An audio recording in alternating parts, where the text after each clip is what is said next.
Regresamos con Víctor Andrés García Belaúnde para hablar de Acción Popular y cómo se ve ahorita la clase política en los retos que tienen que afrontar en un momento en el cual su legitimidad está muy baja. Buenos días, Víctor Andrés. Buenos días. Mi primera pregunta es el aniversario de Acción Popular, en un momento en el cual los partidos están deslegitimados y se tiene que trabajar para crear, digamos, un mejor ecosistema en la política. Sí, bueno, la historia de los partidos es muy larga, ¿no? En el Perú, bueno, en otras partes del mundo también, pero en el Perú han habido etapas de bipartidismo durante muchos años, hasta prácticamente leí, hasta el año 20, ¿no? Durante 60 o 70 años ha habido un cierto bipartidismo, ¿no? Pero hoy día hay pluripartidismo, o sea, estamos hablando de 40 partidos, 50 partidos, 60 partidos, algunos inscritos, otros con inscripción caduca y otros en vías de inscripción. Entonces ha habido un desmadre en los partidos. Y antes no había ley de partidos y ahora sí la hay. Entonces, evidentemente, cuando hay normas y leyes o requisitos, al final, en vez de formalizar la política, la estamos informalizándola más. Entonces, yo no sé si hemos hecho bien en crear las leyes con tantas exigencias, porque el jurado se aprovecha de estos formulismos a veces necios para multar a los partidos. Acción Popular ha sido multada y no tiene recursos, no tiene fondos, no tiene secretario, no tiene tesorero, no está registrado el tesorero, no está reconocido el tesorero, no recibe fondos del Estado, pero sin embargo sí le pueden multar y no aceptar sus autoridades, ¿no? Eso ha pasado con Acción Popular, ha pasado con el APRA y bueno, y el PPC que ha desaparecido y que está volviéndose a inscribir. Entonces, claro, la pregunta es, ¿estamos fortaleciendo la democracia o la estamos debilitando? Porque si no hay partidos, ¿quién reemplaza cuando no hay partidos? ¿Quién los reemplaza? Antes, la Fuerza Armada o la Iglesia Católica. Hoy día serán pues las mafias, las organizaciones criminales, los narcotraficantes, qué sé yo, cualquier tipo de sectores poderosos que manejan recursos y dinero y que al final van a manejar la política o los supuestos partidos de acuerdo a sus propios intereses. Pero ustedes no reciben ese fondo que da la OMPE para cuando tienes congresos, una bancada en el Congreso. No hemos recibido ni un sol, porque no hay autoridades reconocidas por ellos. No hay ni tesorero, no tenemos ni cuenta corriente. Entonces nos multan con 700.000 soles, pero si no tenemos ni cuenta corriente, porque no podemos, porque ellos no autorizan a nuestras autoridades, porque ellos no reconocen a nuestro tesorero. Tesorero es como el gerente. Si no lo reconoces, ¿qué cosas puede manejar? Pero es de locos, porque el Jurado Nacional de Elecciones no reconoce a sus autoridades y la OMPE los multa. Así es, exactamente. El jurado y la OMPE o la ROC no reconocen a nuestras autoridades, pero sin embargo cuando queremos presentar una solicitud, no, está mal, nos multan por esto, nos multan por otro. Ustedes no han presentado la relación de gastos, sí, pues, pero si no tenemos gastos, porque no tenemos cuenta corriente, no tenemos tesorero, ustedes no nos dan ni un centavo. Hay una cuenta por ahí del partido que la tiene una persona X, que nos guarda la platita para pagar la luz, el agua, el teléfono, porque no tengo cuenta corriente. O sea, es una cosa absurda. Pero así estamos en política en este momento. Entonces, ¿cómo quieren formalizar la política si ponen tantos problemas? Claro. Nos multan con 700.000 soles y si no pagamos la multa, no aceptan los reclamos. ¿Cómo? Porque ni la SUNATA, si no pagamos la multa, no resuelven los reclamos nuestros. Pero entonces, en paralelo, me imagino que tienen la cuenta que tienen que recibir, porque ese dinero no puede irse al agua. Ese dinero está en el agua. Ese dinero que el Estado le asigna a los partidos, a nosotros no nos ha asignado nada. ¿Dónde está? En el Banco de la Nación. Bueno, pero entonces es un ahorro que están teniendo ahí. Sí, bueno. Sí, no, digamos, no se puede mover, nadie puede tocar ese dinero. Se acumula el dinero, sí, se está acumulando el dinero, claro. Pero nosotros no nos beneficiamos en nada, porque no nos beneficiamos con los intereses ni con los recursos. Entonces, y nos multan además. Entonces, que se cobren de ahí mismo, pues, si quieren. A decirle, oye, señores, cóbrense ustedes, si ustedes tienen la plata guardada, cóbrense ahí mismo las multas, pero déjenos trabajar. Claro. No nos dejan trabajar. Y otro de los problemas que tiene Acción Popular es que ustedes no se sabe quién es, dependiendo quién es el jefe, digamos, del partido y cómo ¿A qué responde esa bancada? Bueno, nosotros hemos tenido los últimos 6 años 4 elecciones, más o menos me puedo equivocar, elecciones de secretarios generales nacionales y provincianos, ¿no? y departamentales y regionales. Ricardo Vázquez, Mundo del Águila, Morote, Mundo del Águila Herrera, Julio Chávez, Juan Abad. Hasta ahora ninguno ha sido reconocido. Y esa persona no es una, es un comité ejecutivo nacional, que son pues 40 personas. No han sido reconocidas. Y el presidente del partido, que ya terminó sus funciones, que no sabe si seguir o no seguir, porque ya terminó y nadie lo puede reemplazar. Porque hay que reemplazarlo en un congreso, en un plenario, que nadie lo puede convocar. Entonces, estamos en el limbo. Y hemos participado de pura chiripa en las elecciones municipales últimas y en las elecciones al Congreso complementario y al Congreso. ¿Por qué? Porque había un comité electoral que sí está reconocido y que sigue en funciones. O sea, el partido solamente tiene, legítimamente hablando, un comité electoral.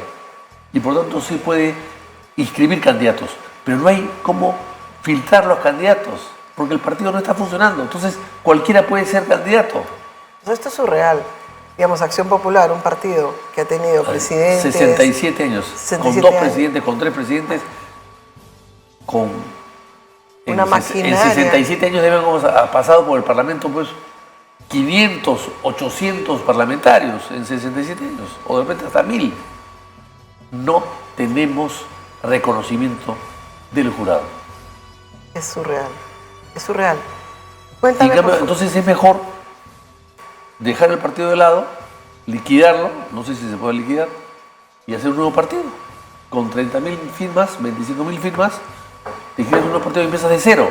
Y no tienes multas, no tienes acoso, no tienes vigilancia, no, presentas, ahí 4 personas se reúnen, hacen su junta y presentan ahí las secretarios generales y el jurado las acepta.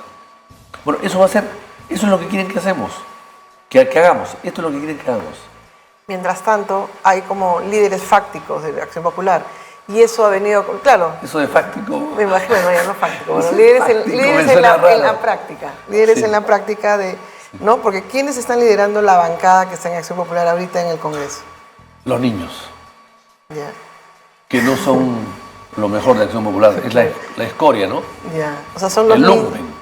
Son los niños que están haciendo lo que quieran. Claro, porque con el chantaje, ¿no? Como se han entregado al gobierno de Castillo, y entonces han conseguido prebendas, han conseguido un ministerio muy grande. ¿Cuál ministerio han conseguido? Producción. ¿Ahorita los niños están en producción? No sé si durante el gobierno de Castillo.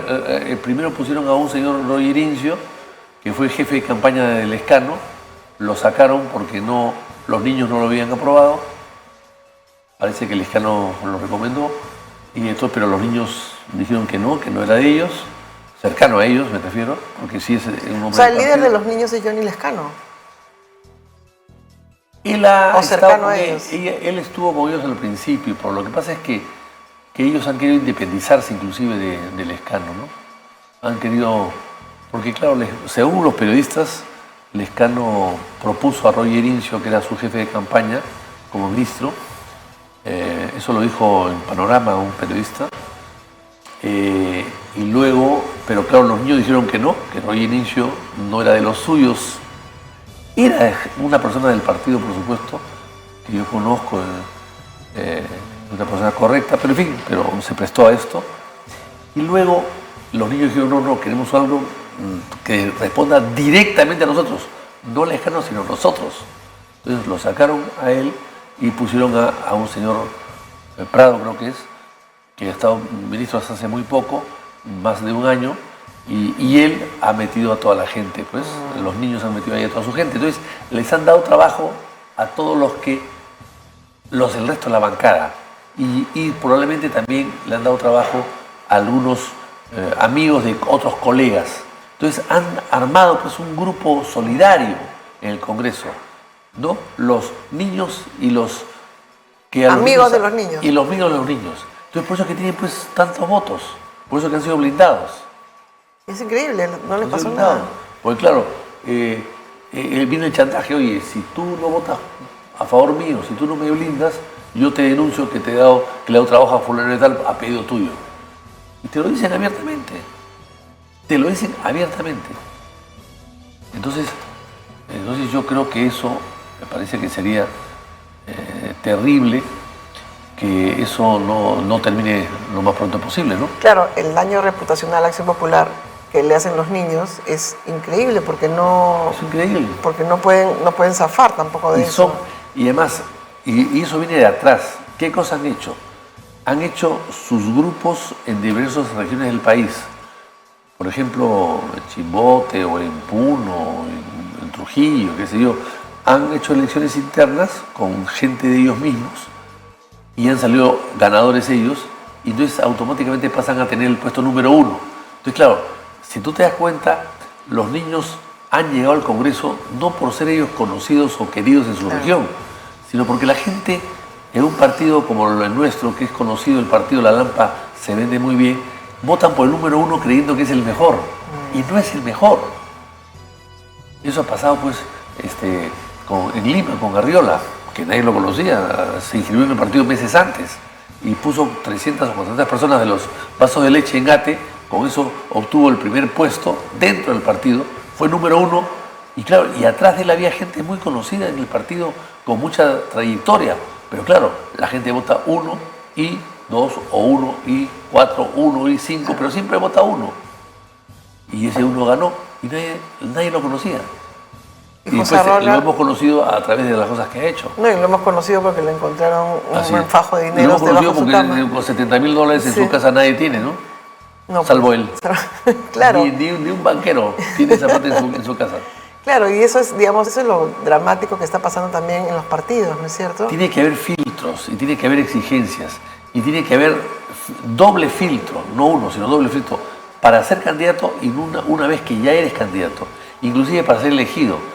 Yo recuerdo que el año 2016, creo que fue 2011, ya no recuerdo, los primeros días, antes que acabe la legislatura, y ya estamos terminando la legislatura y venían los nuevos.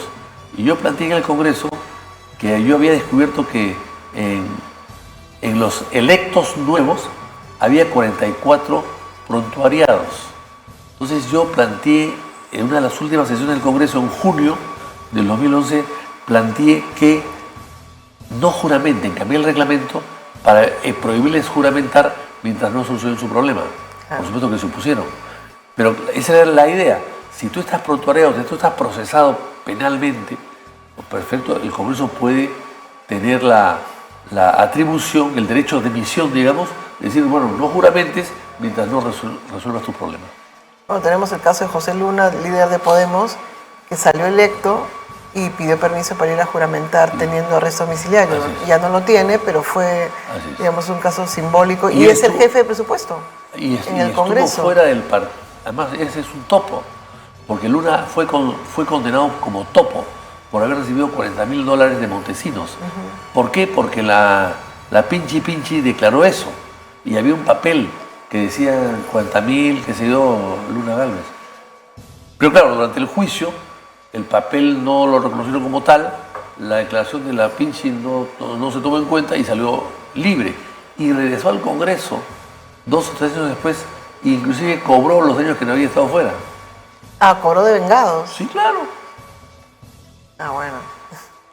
Entonces, sí, es claro, es que yo creo que el mismo sistema de pedimos partidos políticos, pero el mismo sistema está hecho ya para erosionar los partidos políticos y que no haya ningún filtro y que toda la gente diga, bueno, está ¿ya para qué? Es como si tú, y no es el primer caso, ¿eh? También hubo un caso de una comunista de Piura que también se fue y por la orden de un juez de Piura regresó al Congreso y cobró los desvengados. Eso no se puede admitir. Son elecciones populares. Entonces, si te eligen a ti, es un honor. Si te sacan por inconductas o por dudas en tu conducta, no tienes nada que reclamar.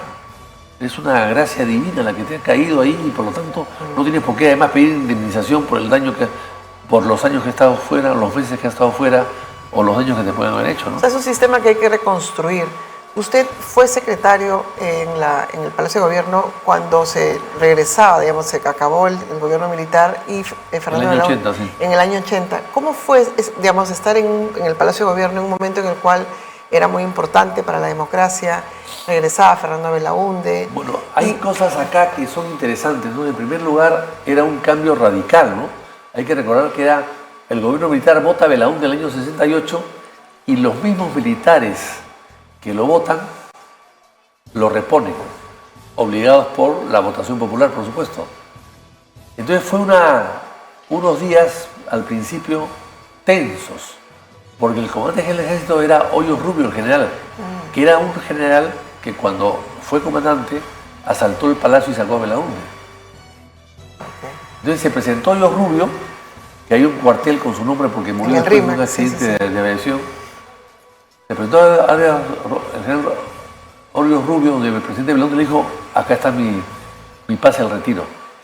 Yo he sido el presidente que lo saqué de usted y usted ahora ha vuelto al poder, yo no tengo nada que hacer acá, así que me voy a mi casa, estoy acá presentando mi carta de renuncia. Y uno dijo que no, usted no se va. Digo, usted cumplió órdenes superiores. Si usted no tiene por qué irse, usted quédese. Y se quedó y fue un leal colaborador del presidente Belaúnde. Tan es así de que actuó en la cordillera del Cóndor, en el falso Paquilla. O sea, actuó muy bien en un momento de conflicto armado con Ecuador. Después, lamentablemente, falleció en un accidente de helicóptero. Pero eso es la demostración de que había gente de ambos lados. Un hombre que renuncia y un hombre que le dice que te quedas. O sea, una actitud noble de ambos. Y en el caso mío, yo llegué a un palacio de gobierno militarizado. Porque 12 años de dictadura militar, Velasco no vivía ni por en el palacio. Era un cuartel, no era una casa de gobierno. Entonces había que cohabitar y convivir con ese cuartel. Yo quise llevar a gente mía de mi confianza en el presidente de ninguna manera, porque esta gente ya está acostumbrada al poder, no se marea. La gente que recién llega se va a marear y es más peligrosa los mareados que los sobrios de poder. Así que lo dejamos allí. Y fue una experiencia interesante, pero hubo que adaptar todo. Por ejemplo, el caso de los periódicos. El Belaúnde dijo: yo no duermo en Palacio si no devuelvo los periódicos en la televisión y la radio. ¿Y cómo se devuelve? Si estás juramentando y a las media hora tienes que... ¿Cómo lo devuelves? ¿Con qué? Si fueron expropiados por decreto ley, tienes que dar una nueva ley. ¿Cómo lo devuelves? Es muy difícil. Para un presidente democrático devolverlo, no podía cometer él una inconstitucionalidad tampoco. ¿Qué se hizo? Aprovechando el decreto ley de los militares que nombraron por decreto ley a los directores de los diarios, se llamó a cada uno de los directores de diarios, se dijo: voy a nombrar a una persona mientras salga una ley de devolución, pero mientras salga una ley voy a nombrar a alguien que tú me digas. Entonces se llamó al comercio y dijeron Héctor López Martínez. Bueno, entonces se le nombró Héctor López Martínez y así en todos los periódicos. De tal manera que cuando sale la ley de devolución, meses después, ya con los directores de los propios dueños, ya era más fácil la expropiación, ya estaba casi hecha toda. Simplemente era cuestión de normalizar lo fáctico que había sido que estos directores, nombrados por el gobierno, pero en realidad nombrados por los propietarios, eran los que ya habían adaptado el medio a la función diaria de una prensa. En el caso de Panamericana Televisión, el señor Gerardo Delgado entró al día siguiente y cambió la televisión y empezó a emitir en televisión a colores.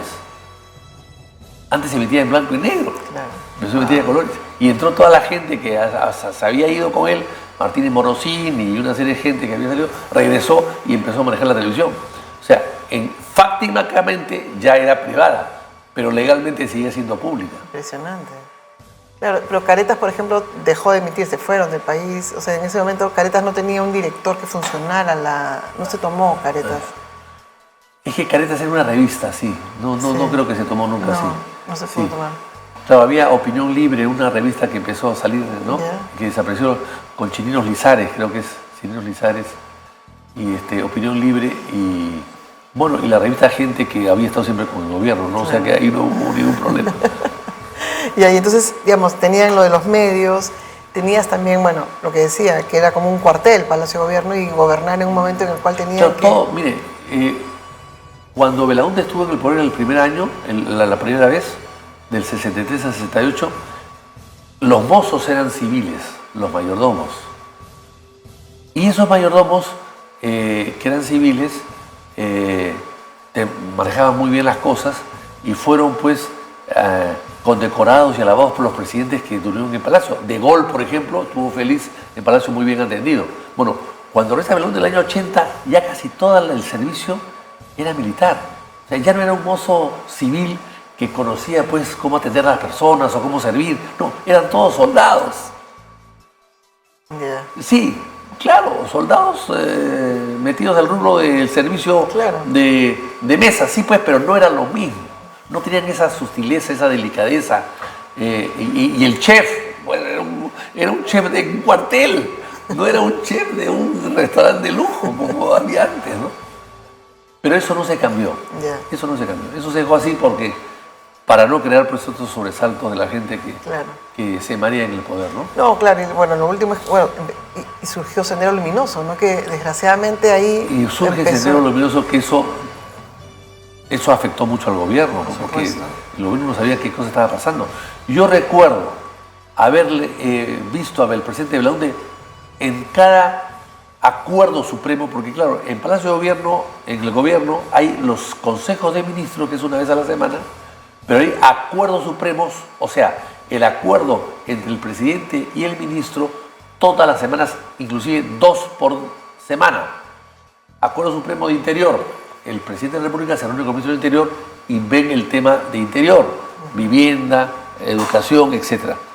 Y yo recuerdo los acuerdos supremos con Interior y con Defensa, que eran en ese momento 3 ministerios y no 1,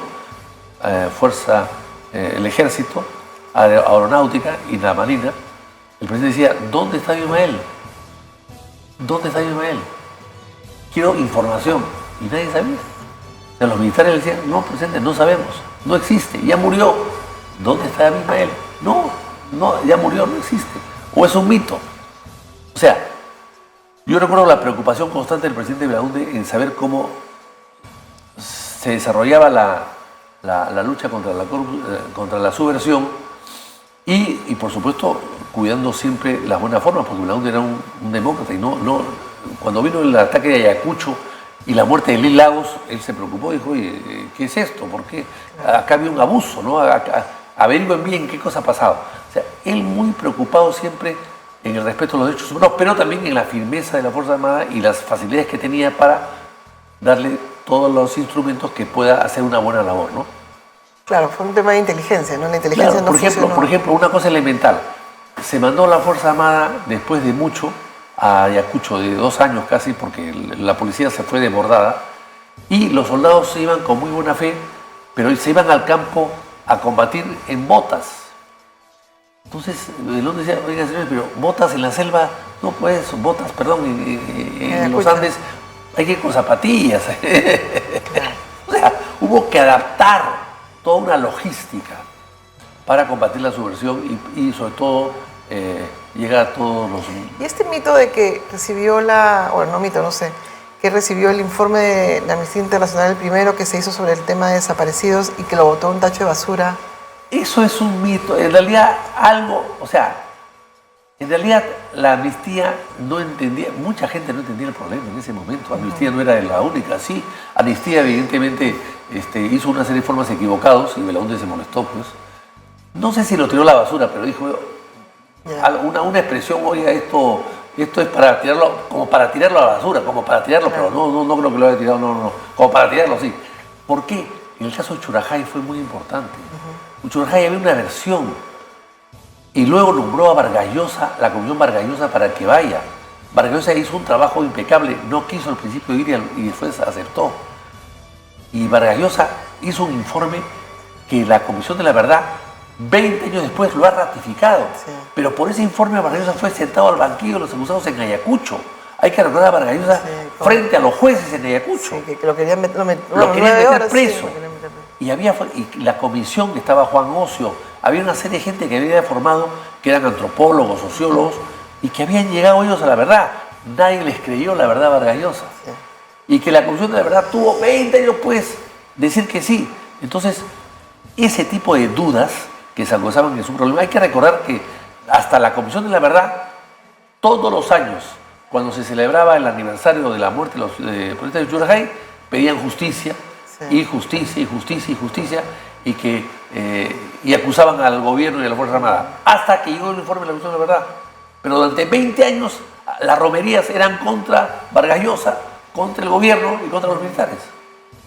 Entonces, ese tipo de informes erróneos había que ver lo que había pasado, ¿no? Sí, claro. Sí, no, bueno, en una época como esa. A nosotros nos han invitado a la Comisión de la Verdad para declarar, porque mi padre fue víctima del terrorismo. Sí, claro. Y nosotros no quisimos ir. Mi madre, mis hermanos, nos negamos a ir, para no someternos a un escrutinio, a un figuritismo, porque al final se sabía todo lo que había pasado y no había nada que reclamar. Había que reclamar justicia. No, pero era importante saber lo que había pasado con tu papá, y igual sí, tu hermano sale en el lugar de la memoria contando la historia de tu papá. Sí, y digamos, es importante pero también. No quisimos ir allí ¿a qué?